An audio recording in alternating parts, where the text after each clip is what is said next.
Dios les bendiga, un hermoso privilegio estar con ustedes una vez más para llevar la secuencia de la Epístola a los Gálatas, un libro maravilloso que pone al relieve muchos acontecimientos del pasado, pero que están vigentes en la iglesia en la actualidad. La reunión anterior nos quedamos trabajando relativo a la simulación que se había gestado en Pedro, en los judíos que estaban allí. En el mismo Bernabé había sido contaminado y esa contaminación le llevó también a hacer una simulación. Simulación que no muy similar, pero sí se da dentro de la iglesia cristiana evangélica, porque parecería que simulamos más bien ser cristianos que simular otra cosa. Y tenemos un desafío para que nosotros seamos creyentes auténticos. El tema no fue agotado, el tema no se expandió totalmente, no se terminó, sino que continúa a través del versículo 14, capítulo 2, verso 14 de la misma epístola. Allí vamos a observar cuál es la reacción de Pablo con relación a Pedro al ver la simulación que estaba contaminando y que ya el mismo Bernabé estaba sufriendo. Versículo 14, capítulo 2 dice: pero cuando vi que no andaban rectamente conforme a la verdad del evangelio, dije a Pedro delante de todos: si tú, siendo judío, vives como los gentiles y no como judío, ¿por qué obligas a los gentiles a judaizar? A ver, lo primero que está señalando es que la actitud que han asumido no está de acuerdo, no está conforme al evangelio que están predicando, a la verdad del evangelio. Este es un señalamiento muy fuerte, que las actitudes no sean conforme al evangelio que predicamos. Ya señalamos anteriormente que había un empatar entre lo que predicaban los apóstoles y lo que Pablo estaba predicando. Y ese mismo empatar debía de ser en la actualidad. Nosotros debemos predicar conforme al evangelio revelado en la palabra de Dios, que empata con lo que predicaban los apóstoles, que empata con lo que Pablo predicaba y que debe empatar, vuelvo a insistir, con lo que nosotros predicamos. Pero la actitud de simulación, la actitud de aparentar ser algo no siéndolo, eso no está de acuerdo al evangelio que se predica. Y dicho sea de paso, debemos de enfatizar constantemente que en la actualidad hay muchas personas que no se conforman al santo evangelio y debido a eso manifiestan tendencias y actitudes incorrectas. Entonces lo primero que está diciendo es: tu actitud, Pedro, no está siendo conforme a la verdad del evangelio. Ya no solo pasa por una simulación, pasa por una transformación del evangelio. Pasa por una forma diferente de vivir el evangelio. Recientemente fui invitado a dar una conferencia y yo les hablaba que una de las situaciones que nos está causando más problemas y tragedia dentro del cristianismo evangélico es que debemos ser iglesia y debemos hacer iglesia. Pero muchas personas están haciendo iglesia sin tomar en consideración cómo ser iglesia. Y esa situación nos lleva al fracaso, porque primero debemos ser iglesia y después debemos, de acuerdo a ese ser, hacer.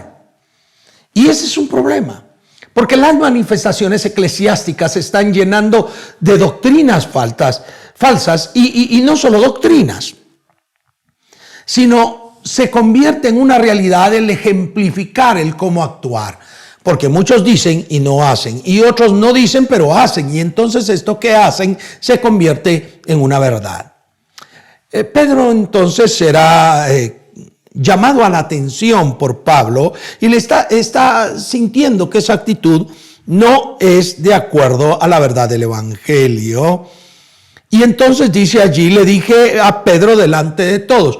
Su actitud era pública, públicamente le llamó la atención. A mí me llama mucho la atención lo que sucede en la actualidad. Hay personas que públicamente cometen pecados, cometen errores, y cuando se les advierte, cuando se les llama la atención públicamente, se enojan. Ah, no, Usted tiene que aprender a tener sabiduría y a hacer las cosas en privado. Qué chulo, ¿verdad? Porque no quiere pasar la vergüenza de que se equivocó. Si él no quiere equivocarse, debe meditar bien en lo que dice y en lo que hace. Cuando una situación se hace en privado, privadamente, se debe llamar la atención. Pero si la situación fue puesta pública y eso público está contaminando a otros hermanos y los está llevando a situaciones no creyentes que no se acomodan a la verdad del evangelio, es necesario hacer la llamada de atención públicamente, y eso nos está enseñando este verso. Públicamente, delante de todos. Estás cometiendo un error, públicamente, que te llamen la atención. Fíjense que muchas personas, especialmente sociólogos, psicólogos, personas en la actualidad en aras de la crianza correcta con los hijos, le dicen a los padres que si su hijo delante de los demás lo avergüenza, él tiene que mantener la compostura y en privadito irle a llamar la atención. Pero eso no va a restar desde ningún ángulo de vista que los que observan la mala educación, que los que observan la rebeldía del muchacho o muchacha se queden pensando por qué aquel no dijo nada. No va a pensar, le va a llamar en privado la atención, lo va a corregir, sino que por el contrario va a decir, Dios, viera lo que le hizo delante de los demás y ni siquiera lo corrigió, se quedó callado. Ahí el que manda es el hijo, es la hija. Porque lastimosamente todas las personas juzgan sin ver motivos atrás. Cuando una muchacho o muchacha se revela públicamente, sería necesaria la llamada de atención reflexiva, quise decir, pública. Sí, públicamente. Es difícil, es duro, usted es exagerado, es extremista. Perdónenme, hermanos, no soy extremista. La realidad es que nuestro mundo está hundiendo y está sacando de las casillas inteligentes a los jóvenes, señoritas, a los muchachos. Y muchos papás evitan el conflicto para no quedar mal, pero la realidad es que es necesario por lo menos llamar a la atención al muchacho, a la muchacha, sin decir mucho, solamente por favor, sujétese, cállese, podemos conversarlo después, pero usted compórtese. Y solo eso podrá hacer que las personas se den cuenta que usted está dirigiendo, coordinando a sus hijos con sabiduría. Pero es necesario también. Y aquí Pablo, aunque no tiene que ver con familia, porque Pedro no es su hijo, en virtud que su accionar fue público, públicamente le llama la atención. Entonces dice aquí en el verso 14, si tú, lo que le dice a Pedro, si tú siendo judío vives como los gentiles y no como judío, ¿por qué obligas a los gentiles a judaizar? Claro está, Pablo antes de que llegaran los de la circuncisión era un comportamiento tan natural que parecían gentil. No se preocupó de lavarse muchas veces las manos, no se preocupó de no comer la comida que comían los gentiles, no se preocupó incluso de andar como ellos, de hablar como ellos. Pero una vez llegan los de la circuncisión, se cuadra y dice, no, aquí no, yo no tengo relación con los gentiles. ¿Cómo es posible? Ahora entonces que venga y al hacer ese ejemplo, lo que está diciendo es que la forma correcta de ser creyente es como los de la ley, como los de la circuncisión. Y entonces Pablo dice, ¿cómo es posible? Si tú has podido vivir como gentil, ¿cómo ahora vas a obligar a los gentiles a que judaicen? ¿Cómo es posible eso? Lo señalé en unas sesiones anteriores. ¿Cómo es posible que aquí estemos amarrándonos, esclavizándonos a rituales de la religiosidad judía porque creemos que con eso somos más espirituales? Y debo de ser fuerte en esto, hermanos amados, porque cuántas iglesitas copiando debido a que no tienen el fundamento necesario, solamente imitan lo que hacen las demás y sobre todo iglesias grandes, donde su escenario se ve bonito, se ve majestuoso, donde las danzarinas pasan a hacer todo el show necesario. Y algunos, yo he escuchado, ministerios llamados de danza, dicen que la presencia de Dios no desciende si ellos no danzan. Y queridos hermanos, mis amadas hermanas, Dios está en ti como está en mí. Tú eres templo y morada del Espíritu Santo como yo lo soy. La presencia de Dios no va a descender a ti, está en ti. Debe fluir esa presencia de Dios. Debe saturar el ambiente a través de ti, a través de lo que tú haces. Debe irradiarse luz para las demás personas. Cuando nosotros caemos en actitudes no naturales, estamos siendo hipócritas, estamos falseando la verdad, no nos estamos conformando al Evangelio. Y esa falta de autenticidad está enseñándole a los hermanos a hacer cosas incorrectas. Así que la reprimenda es fuerte. Esa actitud no es de acuerdo a la verdad del Evangelio. Y lo que está haciendo es presionar a los gentiles a creer que la forma correcta es judaizar. Todo lo que tú haces judaizando es un elemento equivocado. Porque nosotros sí debemos de orar por Israel. Debemos de pedir por la paz de Jerusalén, porque en sus habitaciones haya paz, porque en toda Jerusalén haya misericordia, porque en todo el monte de Sión Dios haga piedad y misericordia, pero no, en ninguna manera debemos imitar lo que ellos hacen religiosamente hablando, porque su religiosidad no salva. El que salva es Jesucristo. Y Él ha dejado las instrucciones necesarias para que nosotros vivamos de acuerdo a sus estatutos, a sus preceptos, y vivamos con una vida agradable, santa a Dios. Entonces lo que estamos viendo acá es una reprimenda grande porque no se está acomodando a la verdad del Evangelio.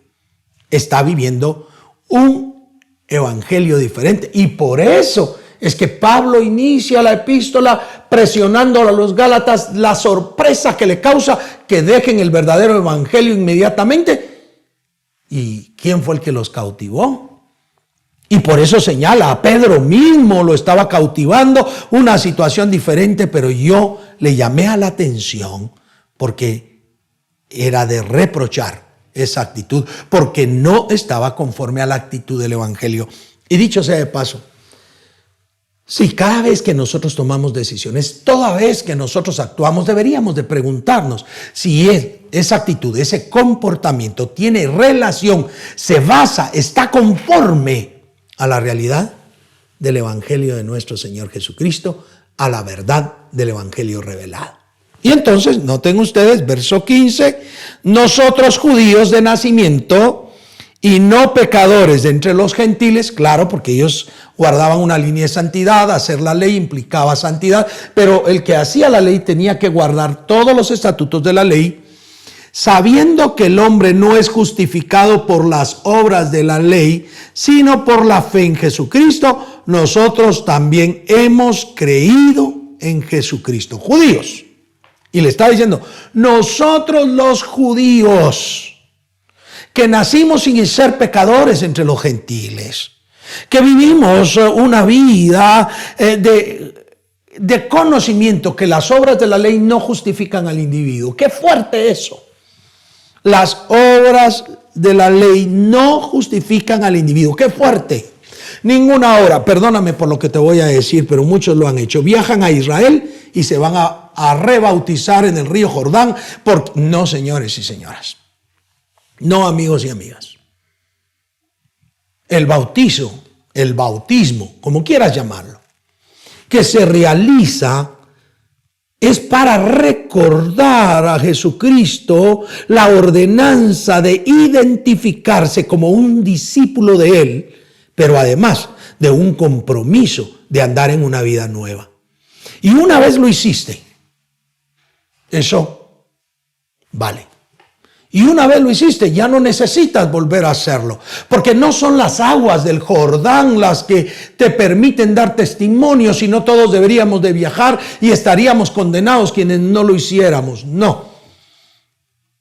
Es la intencionalidad que ante testigos tú demuestras tu intención que quieres ser discípulo del Señor Jesucristo, y te vas a mostrar como su discípulo, aprendiendo su doctrina y viviendo como Él gusta. Y que al emerger, primero al sumergirte, te identificas con la muerte, sepultura y la resurrección de nuestro Señor Jesucristo. Te identificas con Él, pero también te estás comprometiendo a andar en una vida nueva. Las obras de la ley nos salvan, como el bautismo nos salva. No es una acción, mis queridos hermanos, lo que salva. Lo que salva es Jesucristo, y nosotros, al tener fe en Jesucristo como nuestro Señor y Salvador, entonces somos salvos. Pero no por hacer obras. Claro está, debemos cumplir la ordenanza para demostrar que somos discípulos de Jesucristo. Si una persona no quiere bautizarse, lo más probable es que no quiera demostrar o comprometerse a ser discípulo de Jesús. Pero no las obras de la ley. La gente va a Israel y quiere bautizarse en el río Jordán, insisto, para mostrar que ahora sí son discípulos de Jesús. Lo siento mucho, equivocado. Quieren ir a festejar las fiestas de los tabernáculos, quieren ir a festejar la Pascua en Jerusalén, quieren todas las fiestas judías porque sienten que así son salvos. No es cierto. Ninguna obra de la ley te salva. Y yo he escuchado a muchos creyentes que dicen, pero hay que guardar el sábado. Y déjenme decirles que yo entiendo que el Shabbat que los judíos guardan de 6 de la tarde del viernes a 6 de la tarde del día sábado no es simplemente una fecha calendario, no es un ritualismo semanal. Es el recogimiento espiritual de un pueblo que sabe que requiere reposar de las obras humanas para dedicarse a Dios y no vulnerar la bendición del descanso divino. Dicho sea de paso, calendáricamente y muy probablemente debido a todo lo que ha pasado en la historia de los calendarios que han existido, ni siquiera podemos nosotros más que aceptar los días de la semana. Pero en cuanto a años, en cuanto a disposición de reposo, no es lo mismo. Hay muchos creyentes que creen que el Shabbat debe guardarse, pero se están equivocando. Porque en Hebreos dice que nuestro verdadero reposo es Jesucristo. El reposo que nosotros esperamos no es una condición simplemente sabática de un día de descanso llamado sábado, que dicho sea de paso no es Shabbat, sino sábado quiere decir día dedicado a Saturno, que es lo que realmente sucede, Saturday. No es un día dedicado a Dios, es un día que fue dedicado a un Dios pagano.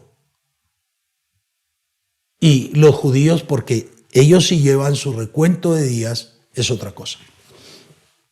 Pero ninguna obra de la ley va a salvarte. Ninguno de la obra de Dios. Por eso, de la obra de los judíos te va a salvar. Ninguno de las obras de la ley. Por eso es que el escritor sagrado le explica a Pedro, nosotros somos judíos de nacimiento. Pablo era judío de nacimiento. Pero ellos sabían que el hombre no es justificado por las obras de la ley. Así que deja de estarte metiendo a obras de la ley. No te metas a obras de la ley. Eso, como ya lo señalamos anteriormente en otra sesión, te esclaviza y es reduccionista de la obra de nuestro Señor Jesucristo. Ahora, Jesucristo te llamó a libertad de esas cosas. Porque por fe somos salvos. Por eso dice ahí, sino por la fe de Jesucristo. ¿Cómo es que nosotros somos justificados? Por la fe de Jesucristo. ¿Cómo obtenemos justificación? Por la fe de Jesucristo. Recibimos justificación porque creemos en Jesús. Somos tratados como justos porque Jesús, el justo, murió por nuestros pecados. Por eso es necesario realzar la fe. En estos dorados tiempos, dijeran las abuelitas, es necesario realzar la fe. No vivimos conforme a las obras porque no nos salvan. Hacemos obras porque somos salvos, como un reflejo maravilloso de esa fe que tenemos en Jesús. Pero ninguna obra te salva. Yo he escuchado creyentes decirle a otros: se acaba de ganar el cielo porque le hizo un favor, porque le dio algo. ¡Qué pena, qué vergüenza! El cielo fue conquistado por el sacrificio de Jesús y no por obra humana. Y a nosotros nos es otorgado de gracia, de misericordia, nos es otorgado de piedad por nuestro Señor Jesucristo, en quien creemos sin haberle visto y en quien nos gozamos esperando de Él su venida. Encontramos entonces acá mismo un reclamo contundente a todas las personas que quieren judaizar, a todas las personas que quieren utilizar algún ritual de la religiosidad judía. No se justifican por obras de la ley, se justifican por Jesucristo. Usted que dice ser cristiano, usted que confiesa ser cristiano, no puede estar judaizando, no puede estar tratando de ser más espiritual con obras de la ley, porque ellas no le sirven de nada. A nosotros nos sirve creer, tener fe, descansar en Jesucristo, nuestro Señor y Salvador, el autor y consumador de la fe. El que juzgará vivos y muertos en su venida. Es la fe. Sigue diciendo acá: nosotros también hemos creído en Jesucristo. Es decir, tanto Pedro como Pablo habían creído en Jesucristo. Y esa fe en Jesús fue lo que les justificó. Fíjese bien, Pedro y todos los judíos, antes de creer en Jesucristo, estaban sin justificación. Todos los judíos que no creen en Jesús están sin justificación, por más que hagan obras de la ley. Y todos los gentiles, todos nosotros que hemos creído en Jesucristo, estamos justificados. Y todos los judíos que han creído en Jesucristo han obtenido por misericordia esa justificación, tanto como nosotros. Pero dice allí, continúa diciendo ese verso, para ser justificados por la fe de Cristo y no por las obras de la ley, por cuanto por las obras de la ley nadie será justificado. Y hay un recalcar una y otra vez de parte de Pablo: no, las obras de la ley no justifican. Vamos a ser justificados por la fe en Jesucristo y hemos sido justificados. Nosotros los que hemos creído en Jesucristo hemos sido justificados.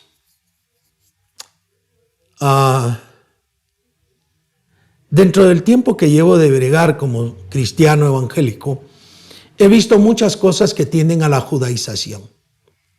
Pastores, miles de pastores, y vuelvo a repetir, no tienen fundamento. Y quiero ir declinando esto hacia lo siguiente. Porque es que las personas comienzan a escuchar, comienzan a creer en lo que hacen otros porque no tienen fundamento. ¿Por qué las personas abrazan doctrinas que no son bíblicas y, aunque se llamen cristianos evangélicos, abrazan posturas filosóficas que no son cristianas o sincretizan tomando partes de rituales de fe de otras religiosidades, incluyendo la judía? ¿Por qué? Porque no tienen fundamento. Porque han sido desviados por el fundamento. He señalado en algunas oportunidades en varios lugares a donde me han invitado a compartir que tenemos un terrible analfabetismo bíblico. Las personas leen la Biblia y memorizan Biblia, pero no la entienden. no la comprenden. Y hay personas que la entienden torcidamente, la tuercen. Y es lamentable que la gran mayoría de personas creyentes no estén trabajando por comprender la palabra de Dios. Y yo te animo, les animo, queridos hermanos y hermanas, a usted, amigo y amiga que nos honra con su sintonía. Atrévase a leer la Biblia para entenderlo. Atrévase a leer la Biblia para aplicarla en su vida. Atrévase a leer la Biblia con el propósito de fundamentarse, para que ese fundamento sea la base de su actitud y de toda la manera de expresarse en la vida. Sea cristiano. No se deje llevar por rituales. Condúzcase de acuerdo a la palabra de Dios. Lo desafío a ello. Lo desafío a que tenga un fundamento correcto en la palabra de Dios.